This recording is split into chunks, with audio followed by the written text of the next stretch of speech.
तो इस दोनों चीज़ों के आपको कितने बैंड मिलेंगे? 0। ये मत करो, कह रही हैं रिसर्च वाले परसेंटेज वाले डाटा मत डालो।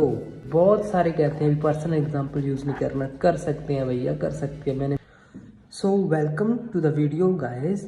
मैं आपका टाइम ज़्यादा वेस्ट ना करता हुआ सीधा टॉपिक पे आता हूँ। देखो, आज अपने पास जो टॉपिक है वो कह रहा है कि with a fast pace of modern life more and more peoples are turning toward fast food for their main meals. Do you think the advantages outweigh disadvantages? देखो, अब टॉपिक सीधा कह रहा है भी आजकल की जो फास्ट लाइफ है उसमें ज़्यादातर जो इंडिविजुअल्स हैं, ज़्यादातर लोग किसकी तरफ टर्न कर रहे हैं? फास्ट फूड की तरफ। सो ये टॉपिक कह रहा है और वो पूछ रहा है do you think the advantages outweigh disadvantages?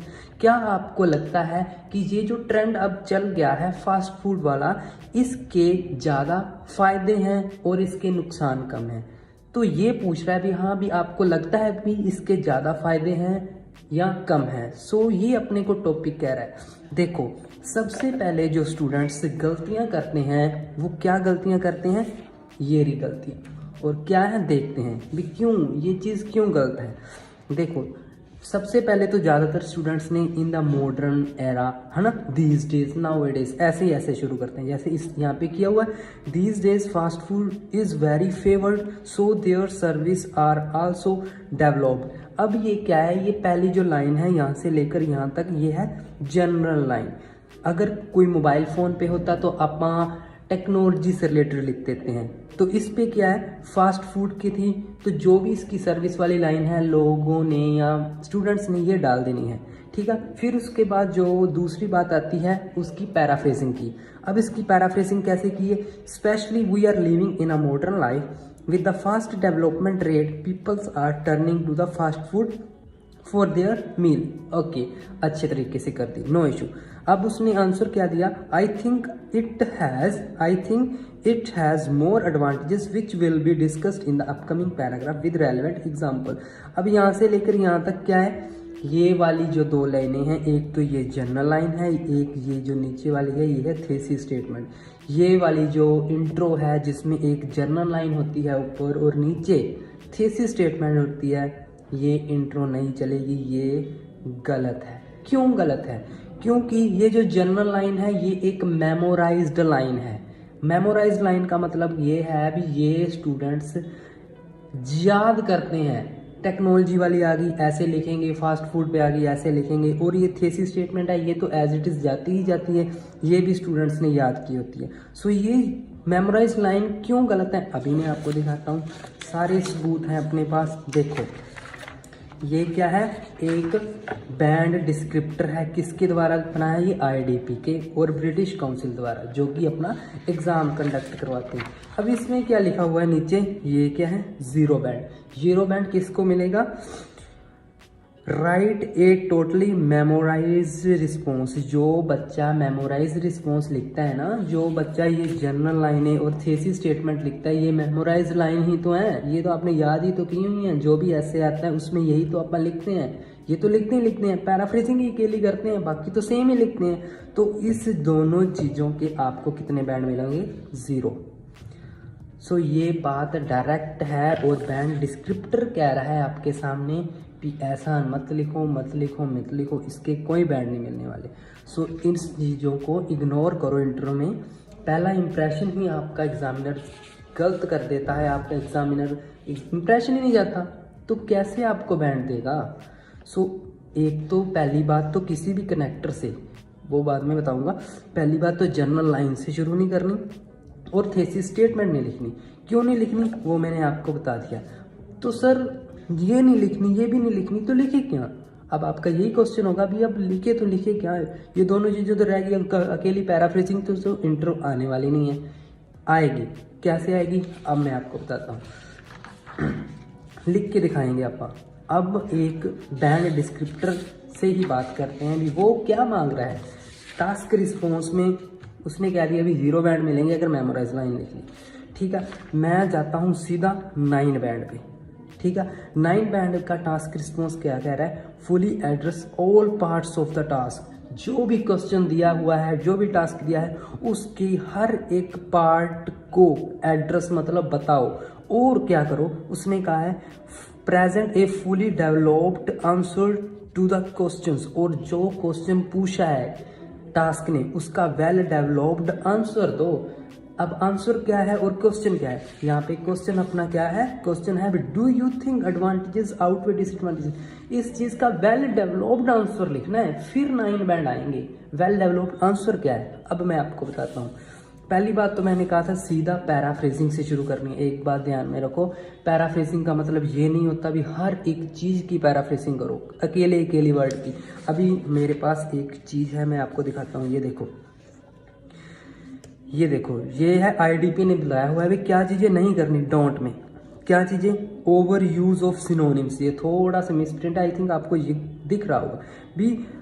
Synonym ऐसे ही नहीं मत लिखी जाओ भी, कोई भी पैराफ्रेजिंग करने लगी उसके सिनोनिम्स लिखी जाओ। ओवर यूज मत करो सिनोनिम का। अगर आप पैराफ्रेजिंग करते हैं तो 1 इज इनफ।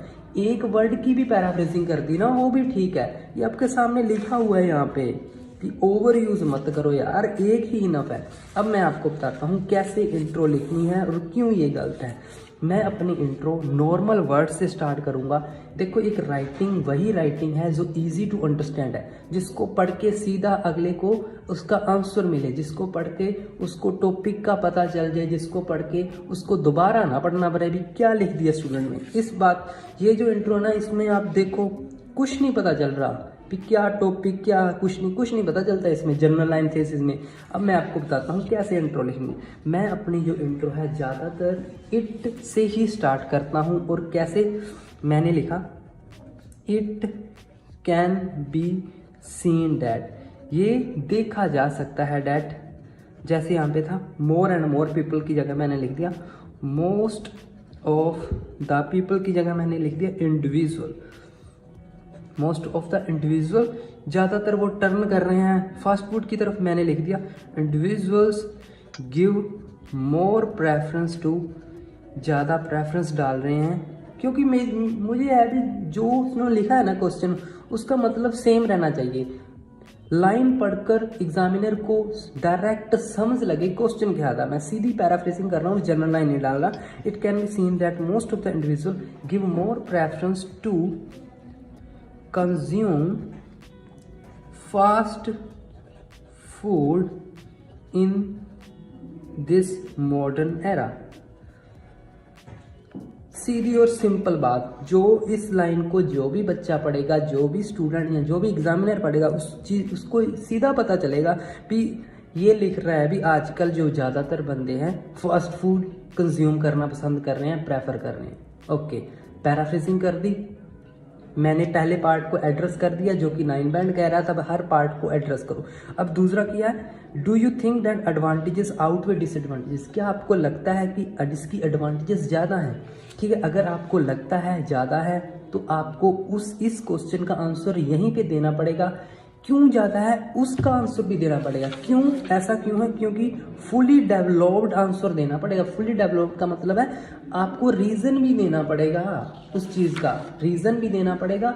अगर फ़ायदे ज़्यादा हैं तो कौन से फ़ायदे हैं वो भी इंट्रो में लिखनी पड़ेगी। ठीक है, अगर मान लो अभी मैं आपको एक बात बता दूं, इसमें मैं एक सैम्पल लिख रहा हूँ, इसमें सिर्फ मैं आपको एक एडवांटेजेस एक डिसएडवांटेजेस लिख के बता दूंगा भी कैसे एक एडवांटेजेस, कैसे एक बीपी ख़त्म करना है, शुरू करना है। ठीक है, इसमें मैं अपनी वर्ड लिमिट की तरफ ध्यान नहीं दे रहा, इसमें सिर्फ मैं आपको सिखा रहा हूँ भी बीपी कैसे शुरू होगा और बीपी ख़त्म कैसे होगा। दूसरा बीपी कैसे शुरू होगा वो ख़त्म कैसे होगा, कैसे विदाउट अपना बिना यूज़ के वोकैबलरी के कनेक्टर्स के कैसे बीपी लिखेंगे वो मैं दिखा रहा हूँ। वर्ड लिमिट का इसमें कोई लेना देना नहीं है, ये एक सैम्पल है। ठीक है, सो मैंने इसमें आपको पैराफ्रेजिंग करके दिखाई। अब वेल डेवलप्ड आंसर कैसे होगा, अगर मैंने सोच लो मैंने लिख दिया कि हाँ भी इसके फ़ायदे ज़्यादा हैं, अब इसका आंसर कैसे दूंगा। I think this development, this trend लिख देते हैं, this trend is more advantages, ये जो ट्रेंड है मुझे लगता है ज़्यादा फायदेमंद है। मैंने एडवांटेजेस लिख दिया, इट मोर एडवांटेजेस। क्यों एडवांटेजेस है वो भी लिखना पड़ेगा। इन द टर्म्स ऑफ, किन बातों में, इन द टर्म्स ऑफ क्या लिख देते हैं भी फास्ट फूड से क्या है, एक तो टाइम बचता है ना, टाइम बचता है और अपने को वैरायटी मिल जाती है फूड की। In the terms of saving time, time को सेव करने के लिए, एंड टाइम को सेव करने के लिए and variety of fast food या फिर वैरायटी ऑफ फूड्स, और फूड की वैरायटीज के टर्म में और टाइम सेव करने के लिए ये बहुत ज़्यादा फायदेमंद है। पर फिर भी इसके डिसएडवांटेजेस तो लिखने ही पड़ेंगे, ये तो है नहीं भी अकेला एडवांटेजेस लिखने से अपना काम बन जाएगा, नहीं, डिसएडवांटेजेस भी लिखने पड़ेंगे। सो उसको भी यहाँ पे मेंशन करना पड़ेगा। while we can not ignore its health related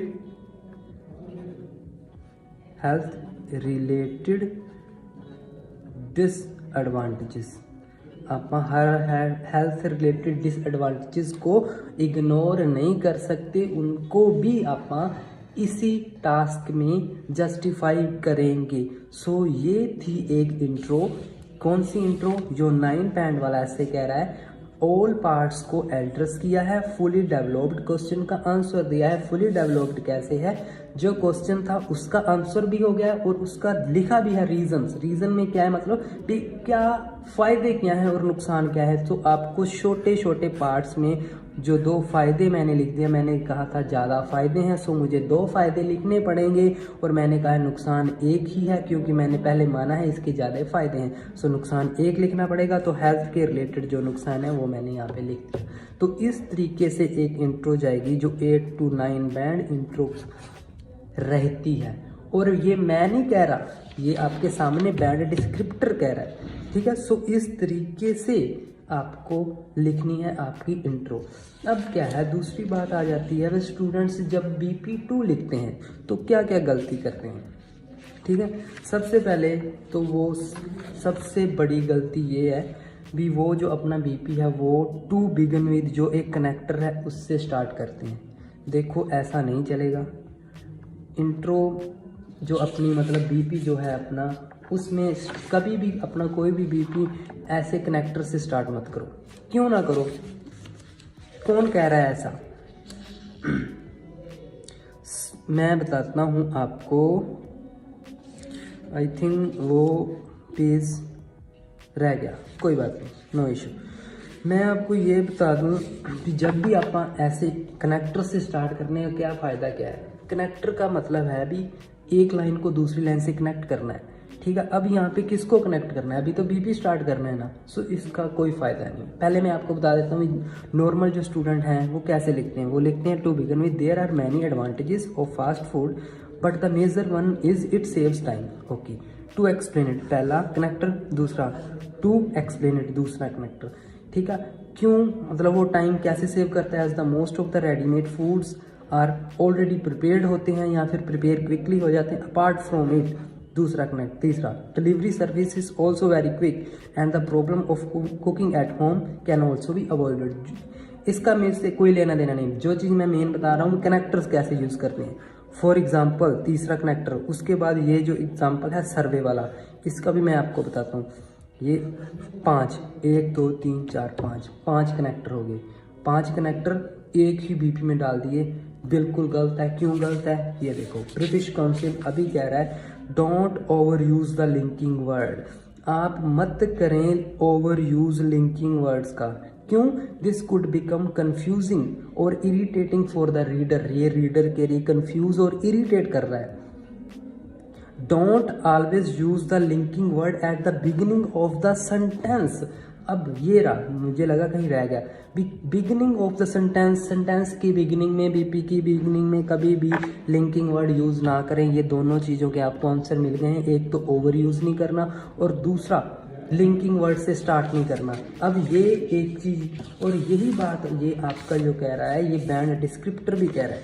क्या कह रहा है? जो बच्चे 5 पे या 5.5 पे रह जाते हैं, देखो कोहेरेंस एंड कोहेशन होता है अपने कनेक्टर्स की बात जो करता है, ठीक है। 6 बैंड पे वो बच्चे रहते हैं जो क्या करते हैं, यूज़ कोहेसिव डिवाइसेस इफेक्टिवली। हाँ ठीक है, कोहेसिव डिवाइस यूज़ करते हैं, मैं ये नहीं कहता करने नहीं है, करने कैसे हैं वो भी मैं अभी आपको बताऊंगा, ठीक है। जो कोहेसिव डिवाइस यूज़ तो करते हैं, लेकिन कैसे करते हैं, मैकेनिकली क्या आता है, रोबोट की तरह, मैकेनिकल होता है ना रोबोट की तरह करते हैं। जिस रोबोट का मतलब है उसमें जो प्लांट कर दिया उसने तो बस तोते की तरह बोली जाना है, ठीक है। बोले जाते हैं, ऐसे नहीं होता, वो ओवर कॉम्प्लेक्स हो जाता है, ओवर यूज़ हो जाता है, तो उस बच्चे के 6 बैंड ही रहेंगे, उससे ऊपर नहीं जाएंगे। अगर आपको 9 बैंड या 8 बैंड तक पहुंचना है तो यूज़ कोहेशन वर्ड यूज़ करो, कहने का मतलब लिंकिंग वर्ड यूज़ करो, that it attract no attention, जो कि अगले की अटेंशन गेन ना करे। अटेंशन गेन का मतलब अटेंशन वो चीज़ गेन करती है जो अगले को अजीब लगती है, जो अगले को लगता है ये क्या लिख दिया। सो नेचुरल से कनेक्टर यूज़ करने हैं जो अपने को लगे ही ना भी कनेक्टर यूज़ हुआ है, कैसे वो अभी मैं आपको बताता हूँ। सो दूसरी जो चीज़ मैंने आपको अभी बताई, कभी भी कनेक्टर से बीपी शुरू नहीं करना, ओवर यूज़ नहीं करना। और आगे मैं आपको बताऊंगा एक जो नेक्स्ट चीज़ क्या बतानी थी मैंने आपको, एग्जाम्पल से रिलेटेड। सो मैं आपको बताऊं भी सीधा डायरेक्ट, जब भी कोई भी एडवांटेज पॉजिटिव नेगेटिव किसी भी तरह का ऐसे हो तो सीधा ऐसे स्टार्ट करना है। कहाँ से, पॉइंट से, सीधा पॉइंट से। मैं कभी भी इधर उधर की बातें नहीं करता, सीधा पॉइंट से स्टार्ट करूँगा। जैसे एडवांटेज का बीपी है, द मेन एडवांटेज करने हैं कनेक्टर यूज़, कैसे करने हैं, 2-3 कर सकते हो, वो मैं आपको बताऊंगा कैसे। द मेन एडवांटेज, सीधा मैंने शुरू किया, the main advantage of consuming fast food, जो मेन एडवांटेज से शुरू कर दिया मैंने, कोई नहीं देयर आर मैनी कुछ नहीं लगाना, is it saves a lot of time.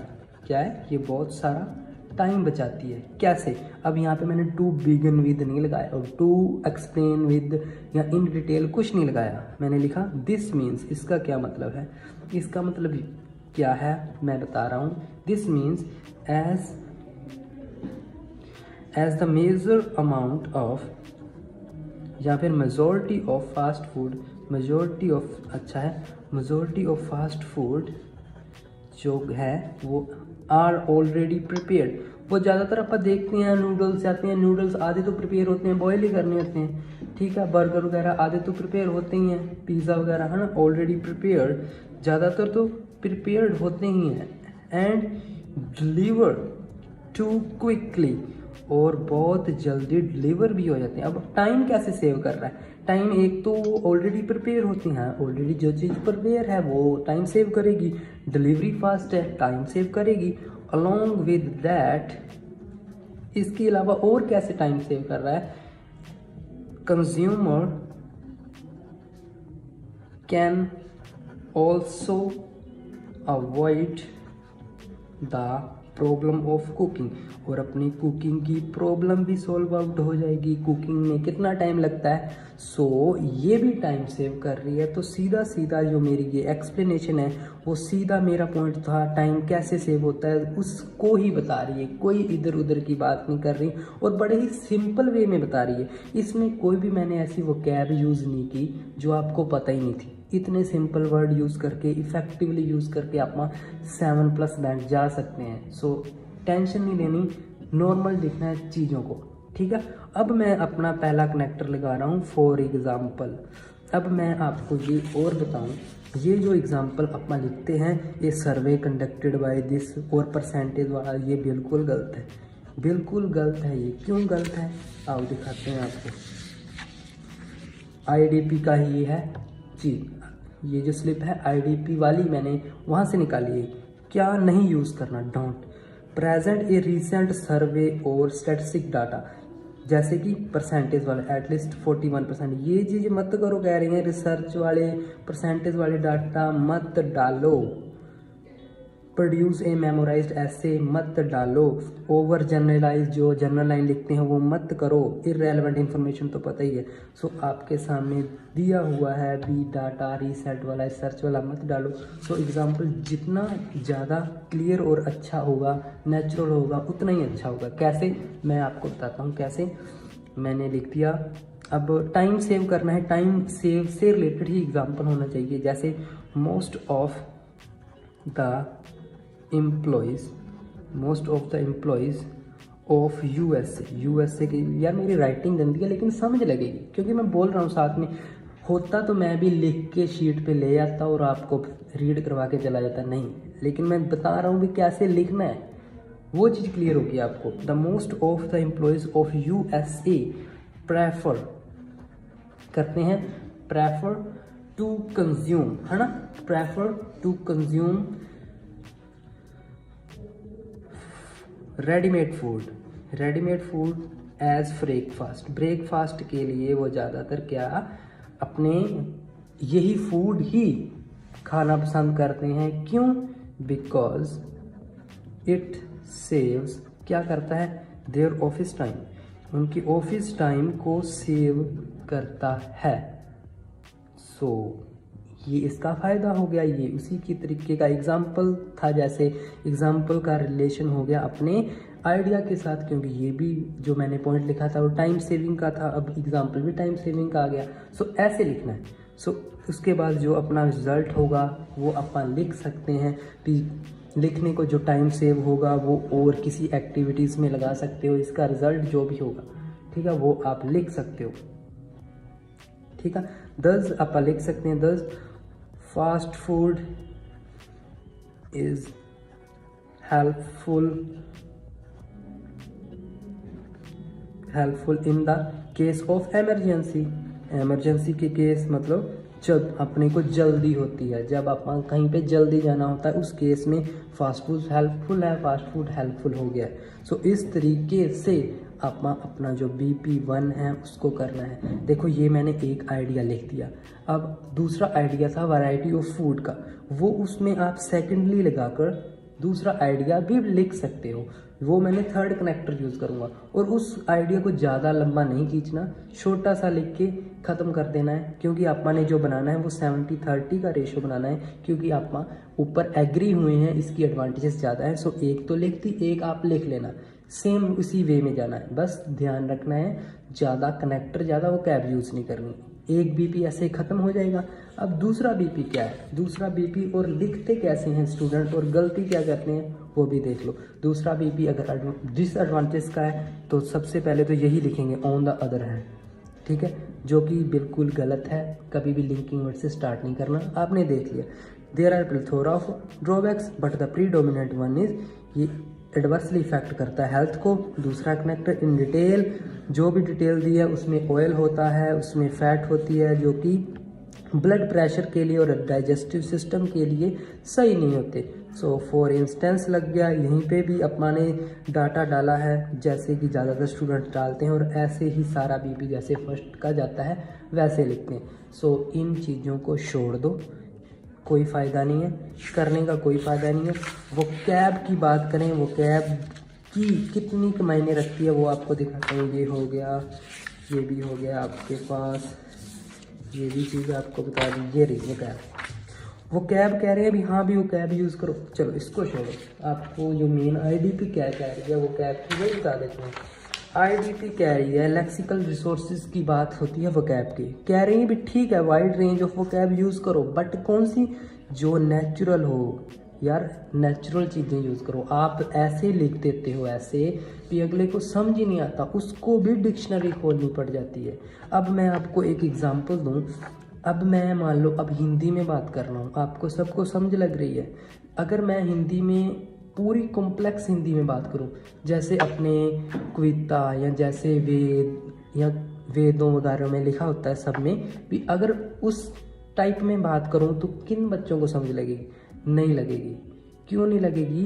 क्योंकि वो एक कॉम्प्लेक्स फॉर्म है हिंदी की। ऐसे ही आप इसमें इतना ज़्यादा कनेक्टर वोकैब डाल देते हो, इसको कॉम्प्लेक्स बना देते हो, उनको समझ ही नहीं लगती।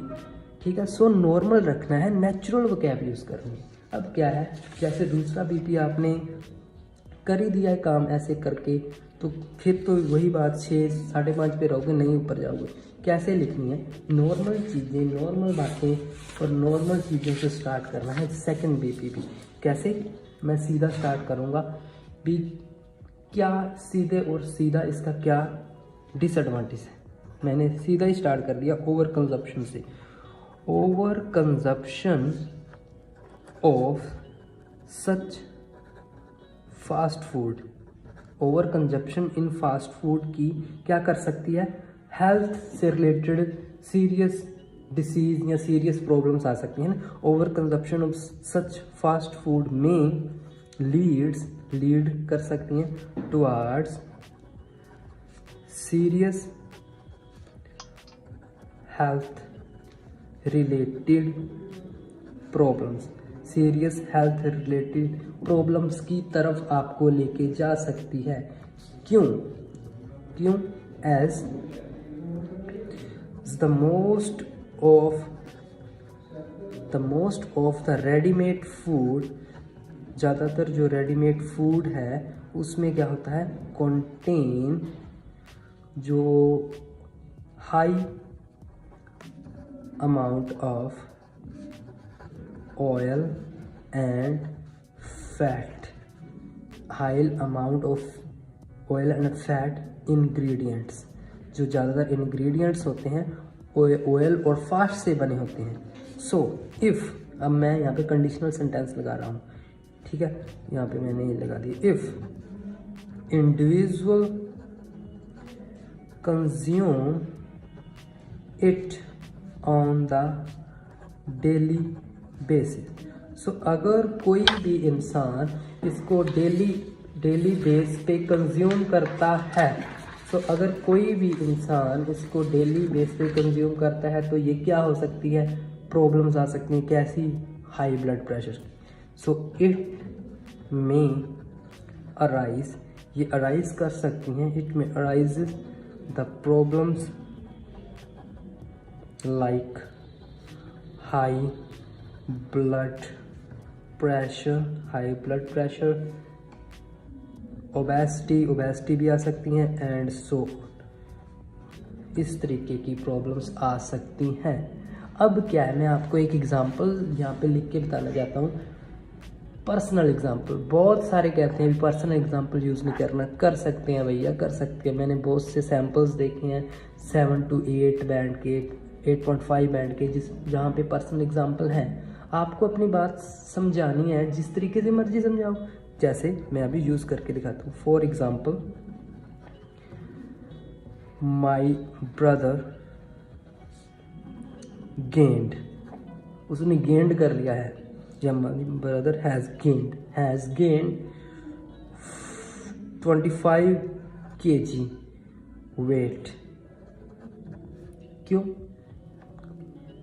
25 किलो उसने वेट गेन कर लिया है इन लास्ट 5 ईयर्स, पिछले 5 सालों से, last 5 years, due to excessive consumption of fast food की एक्सेसिव कंजप्शन के कारण। ये बात सीधी समझ लग रही है। अभी उसकी ओबेसिटी की मैंने प्रॉब्लम बताई, तो इसमें एग्जांपल भी जैसे ओबेसिटी का दे दिया।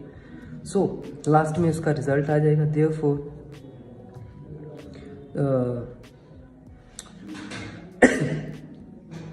सो eating the readymade food on great extent, ज़्यादा एक्सटेंट में खाने के, अगर आप खाएंगे, eating the readymade food on great extent में prove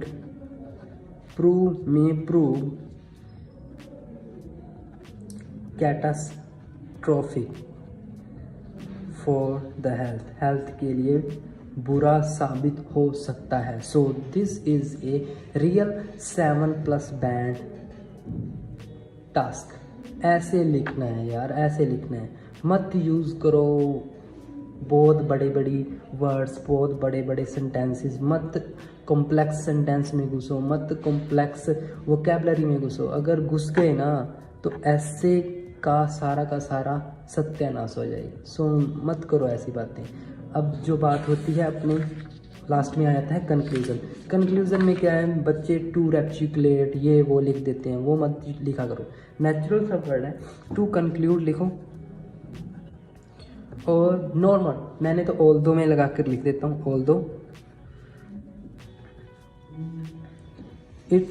although fast food is beneficial, fast food is beneficial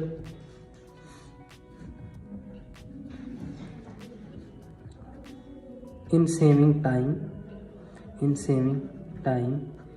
and provide variety of foods या variety of items, but it can also impact negatively to the health। बस ये अपना conclusion चला गया।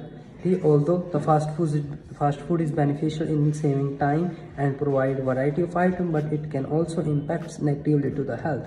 So this is a real based writing band 7+ essay। So ऐसे लिखना है यार, मत भागो उन चक्रों में, ठीक है। सो इस तरह से लिखोगे तो आएंगे बैंड, ठीक है। एक बात जो ज़रूरी है, हमारी जो राइटिंग की ऑनलाइन क्लासेस हैं वो रनिंग में है। सो जिस भी बच्चे को एडमिशन कराना हो 811683219116 इस नंबर पे व्हाट्सएप करना है आपको, ठीक है। इसके आगे की इन्फॉर्मेशन हम दे देंगे।